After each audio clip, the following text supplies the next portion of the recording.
Hello and welcome to Non-Stop Wrestling Chat. My name is Barry and today we're here for This Week in Wrestling, episode 14. I've got a lot to go through. I want to go through MJF's promo. I want to go talk about a little bit about CM Punk. I want to talk about my predictions for Hell in a Cell. And also why I'm feeling that Hell in a Cell this year just it's missing something. It really, for me, it's really missing something.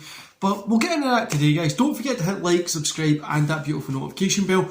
And go to the comments below and let me know something that you enjoyed from This Week in Wrestling and what's something that you didn't enjoy so much. Let me know if you're looking forward to Hell in a Cell or you like me and just kind of going to watch it because it's Hell in a Cell and that's it. Anyway, I'm going to roll the intro and I'll be back with you in 11 seconds.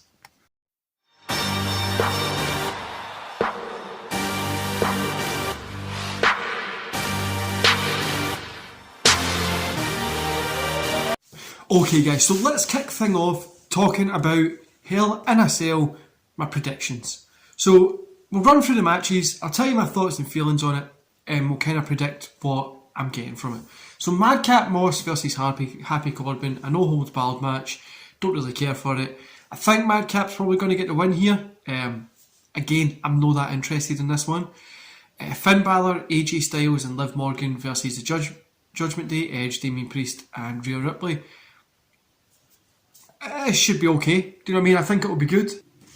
Will we see Bray Wyatt come back and join Judgment Day? Or this one's going to be good. It's got a bunch of great wrestlers in it. I think Judgment Day is going to get the win, but I don't really care who wins this one. It's going to be a fun match to watch. Next, we've got Theory versus Mustafa Ali. Again, this will be a good match. It's for the US title.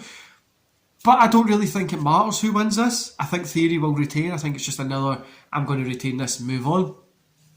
Ezekiel versus Kevin Owens.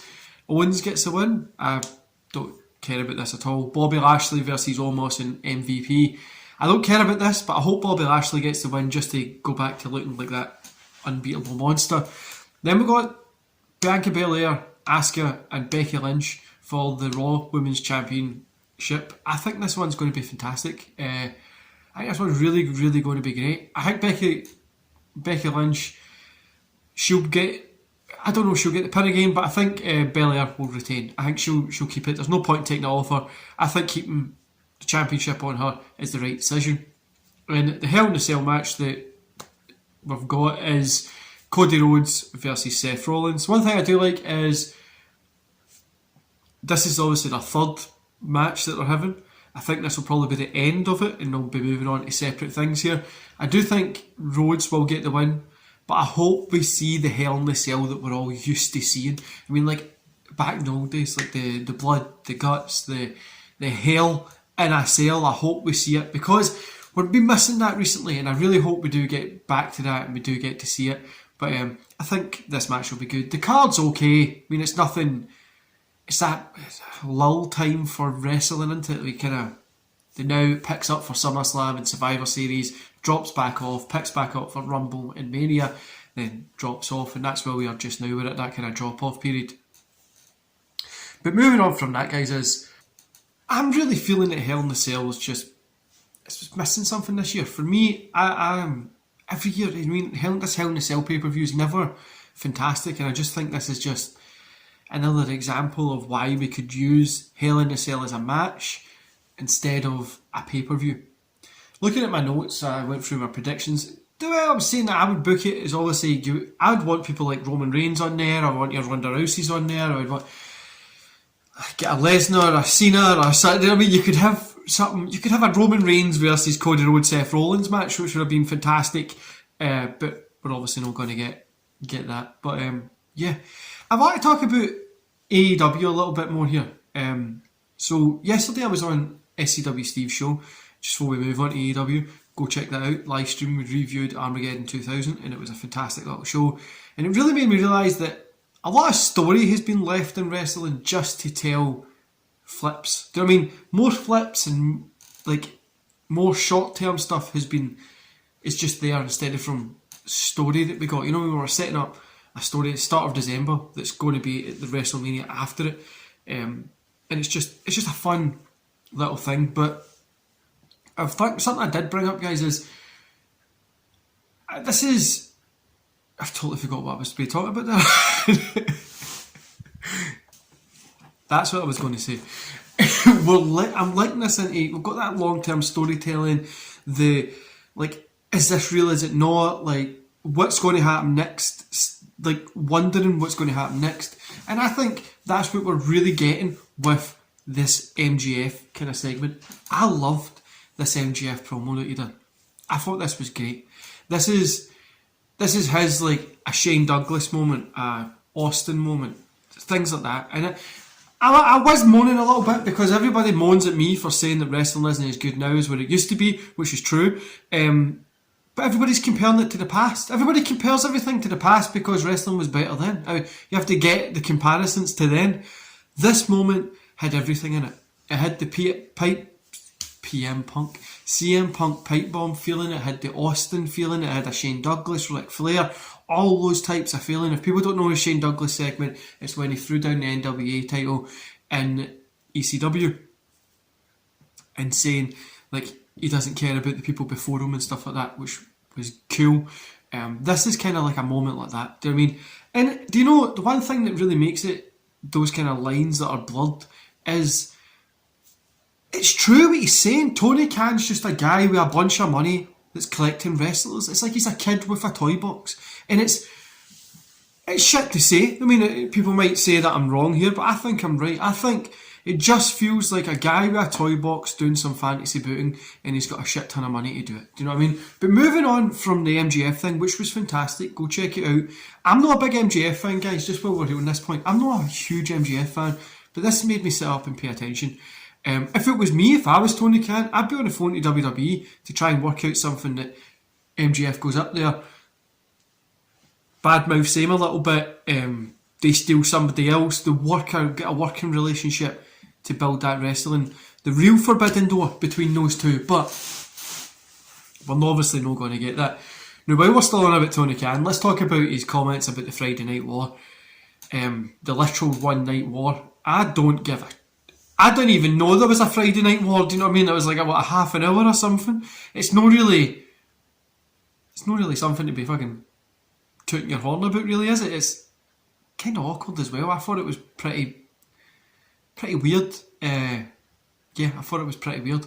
But, do you know, this is something that in wrestling, I'm heading this on to CM Punk now, right?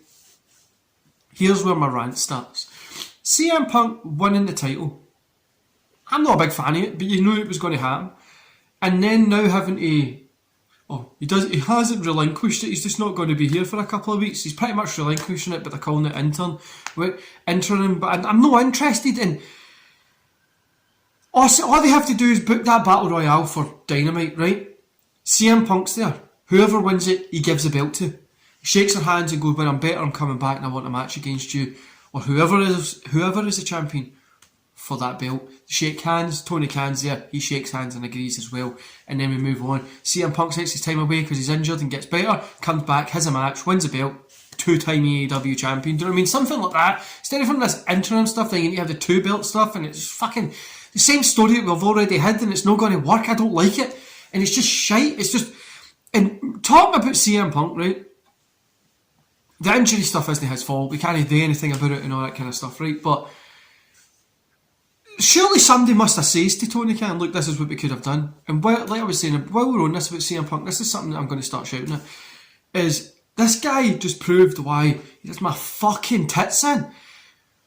Oh, I wasted 10 years in WWE. No, you fucking didn't. Give all your money back, give all your fame back, give all the prestige that you've got in your name, give everything that you've got back to WWE. Just go back to the ROH days and you'll just be an out-of-shape guy that wrestled fucking Raven. Do you mean, calm down, stop acting like this.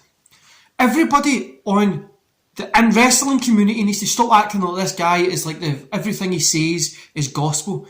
He talks one load of shite half the time, and this is just another point of it. Another point of, I wasted 10 years of my life. Well, don't fucking give your money back. Stop acting as if you didn't fucking make a shit ton of cash from being there. I would have took the job and went there and hated it for 10 years. He didn't sign a 10-year contract either. I'd have took it. I wouldn't fucking moan about it. I became a millionaire. Grow up. Literally grow up. Stop acting like you were this artist put in a box and you couldn't do anything. You were working for the biggest wrestling company in the world and it made you who you are. You got your UFC positions when you got your cunt kicked in. You got your fucking movie roles. You got all your other stuff. But, oh, I'm not thankful for it at all. I don't care if you don't like Triple H or you don't like this, you didn't want to wrestle Undertaker, you should have been the main event. I don't give a fuck. You wrestled some of your best matches that people still talk about to this day. You done your best moment that got you more over than anything, which is the pipe bomb to this day. And you also fucking, that thing with John Cena when he waved at him and blew a kiss to him and stuff going out in the crowd, got him over as hell and everybody remembers that. So you literally your whole career and name and legacy to WWE. So stop fucking moaning about the 10 years that you spent there. No, it's stupid. Oh, I was held in a box and you got a fucking multi-million-dollar contract. Don't take it. Leave. You had the option of doing that. You didn't have to take it. It doesn't matter about your house, doesn't matter about your family. You could have took a normal job. Like a lot of other people have to do. 99% of the fucking planet have to take normal jobs and work things that they don't want to do or run businesses at a deficit that they don't want to do. So people need to stop acting as if this guy's some sort of fucking god, because he's no, and he's just a complete cunt. And aye, just does my fucking tits in. But moving on for that wee rant. Why take all the money? You can leave. You are allowed to leave. You didn't need to re-sign a contract. You didn't sign for 10 years. You could have left. You went and done the ECW stuff, and then if you felt you didn't want to go to the main roster, leave after that. Oh, wait a minute, was it the hundreds of thousands and millions that you ended up making that made you stay? Aye, stop talking shite. I'm fucking sick and tired of this. And people, do you know, while we're moaning here, let's continue with this. Can everybody stop kidding on that they watch New Japan? Fucking hell. The amount of people that, oh yes, I like this guy and this guy and this guy. I've not watched New Japan in months. Do you know what I mean? I'm not going to go back and watch it. I'll tune into it if it's there. I'll watch some of my favourite matches that I like. Some of my Okada matches that I really like on YouTube. I'm not really gone back and fucking reliving the glory days of New Japan. Stop. It's okay to be a wrestling fan and watch WWE. Because all you watch is WWE doesn't mean that you're a bigger fan of wrestling than an AEW fan. If all you watch is AEW, doesn't mean you're better than him. If you watch everything like me, doesn't make you a bigger fan than everybody else. We're all fans of the same fucking thing, just got a different name on it. Let's stop acting as if oh yeah, like the AEW, especially AEW with this Forbidden Door, everybody apparently is watching New Japan. I can guarantee 75% of that audience doesn't watch New Japan because they don't pull in that great of numbers. So let's stop fucking acting it.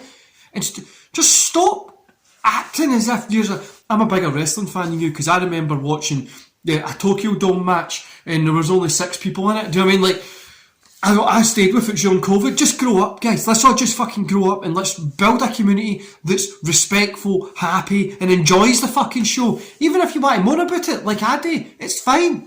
You've got an opinion. Just don't be a fucking cunt about it.